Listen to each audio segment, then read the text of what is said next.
我是苏命。今天表演最高潮的歌结束了，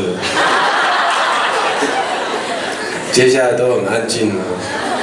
所以那个站着的朋友就找个椅子或者找个地方靠着吧，我怕你会睡着了。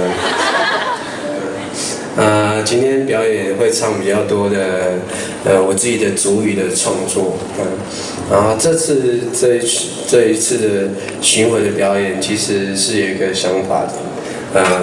我想要把西方的古典乐器跟阿美族的吟唱，就是两种文化的古典嘛。提琴是西方的古典乐器，然后吟唱我一样也是阿美族的古典乐，然后把这两种音乐元素加在一起，这样，所以就成了这次的表演的很重要的一个方式。那接下来这首歌叫《曲水歌》，它前面有一段很长的一个前奏，其实是我想象中以前阿嬷在取水的那个过程。